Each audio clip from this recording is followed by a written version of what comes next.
Good morning to everyone. So I welcome you all for this session. So yesterday we have completed with the applications of CFD. So today we are going to see in this unit what are the topics we are going to cover. So first one will be basics of computational fluid. So what type of basic data we need to know. So then only we can form the governing equation. So that is the second topic. And third one, we are going to apply three concepts or principles for solving the problems. So first one will be continuity equation, and second one momentum equation, and third one will be a energy equation. So after that, chemical species transport. So based on the chemicals uh, reaction between the two, we can easily analyze by using this principle. So next one, physical boundary conditions. So what type of conditions we are going to apply? Example like velocity, how much velocity of air we are going to define, and density, temperature, pressure based on our problem definitions. And next topic will be time averaged equations for the turbulent flow, and we can see this principle in the ANSYS software also. Turbulent and kinetic concept or scheme we need to get a result. And next one will be importance of PD, partial differential equation, how it will helpful for solving the problems in a CFD. And next one will be elliptic, parabolic and hyperbolic equations we are going to study from this unit number 1. And next one, you already know what is meant by CFD. CFD is a computational fluid dynamics. So in this scheme we are going to solve the problem based on various category. So first one will be a heat transfer. Based on the heat transfer we can define the problem, we can get the solution. And next one based on the mass transfer. So how much amount of input we are given, like a fluid velocity or whatever it is. And next one, phase change, like example of solid converted into liquid state, liquid converted into gaseous, or gaseous converted to liquid, whatever it is. So how the phase change will be carried out, we can calculate by the help of CFD. And next one will be chemical reactions, so that also we can do in a CFD software. So all these categories we can solve with the help of computers. So we are going to study in a backend how it will solve. Next one, history of CFD. So which year we are going to use this concept, that is 1940s. They are using analytical solutions for finding the results. And next one, what type of equations they are using. So they are using ODEs and PDEs. So ordinary differential equation or partial differential equation you need to know, so then only you can solve the problem. So but by using our computer it can easily solve ODEs and PDEs based on our problem definitions. So if you are using computer, no issue, it will control or solve the problem. And next one, Daimler Chrysler. So he is the first company used the CFD in the automotive sector. So they are forming new model, they can able to create and apply conditions based on the result get it from the CFD, then only they launch the product.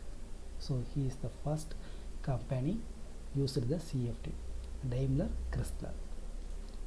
And next one, so but nowadays we are using so many CFD softwares. So example here I listed in American countries, so what type of softwares they are using. So in this list we are used Fluent and Tidal also. Remaining thing we does not get aware of those things, but they are using these type of softwares. And next one, what are the CFD process we have. So all of you kindly take these notes. In a CFD we have three process.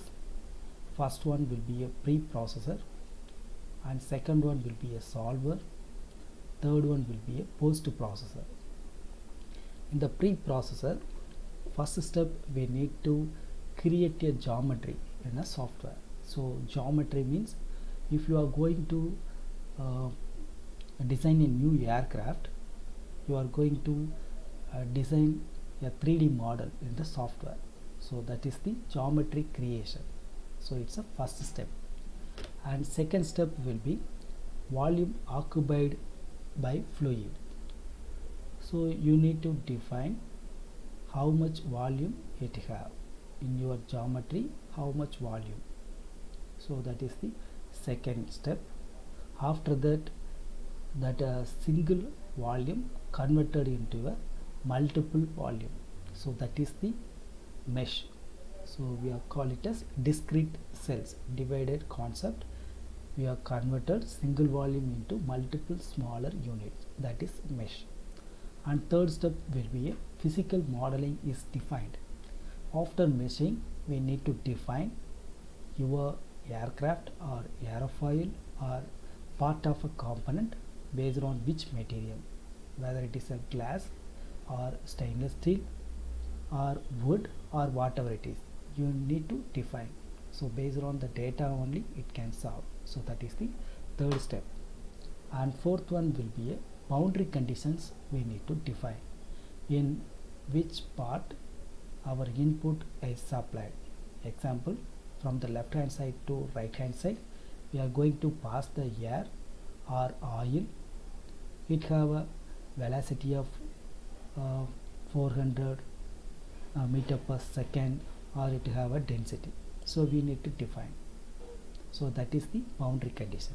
So these steps covered based on pre-processor. That is the first step of CFD. So second thing, that is solver. So the computer can be able to form the governing equations based on our applied scheme. After that, it detects the data from the preprocessor, it solves the problem. So that is the solution part. It is the second part. And third part will be a post processor. So this is the third step of CFD. In a post processor, it gets the data from the solution. It can be able to visualize with the help of colors. So based on the colors, we can easily identify. If in your figure you can see a red color region, that indicates it does not withstand based on our input boundary conditions. So we need to change the design, or we need to focus on this part. If it have are shown green color, so the design must be a satisfied one. So we can see. So example, you can get it from the windy app. So nowadays we are using windy. So in this windy we can see these type of color changes. So it's also example of CFD. So weather predictions also we can done with the CFD. So here I am showing two figure. In the first figure, first step we are creating one aerofoil, that is the step 1, geometric creation. Second step, we need to divide the single volume into multiple steps. So we are cutting smaller pieces in the up and down region. So this is the mesh. And third step, we are applied the physical property. So the airfoil must be a stainless steel. Our next boundary conditions, we are applying the air with a particular speed. So these are pre-processor. So solver we can't to visualize, it's an ideal one, it can solve by the computer. And next step, post processor, we can get this type of color image. Okay, so if you are having any doubt, you may ask now, otherwise we will move to next part.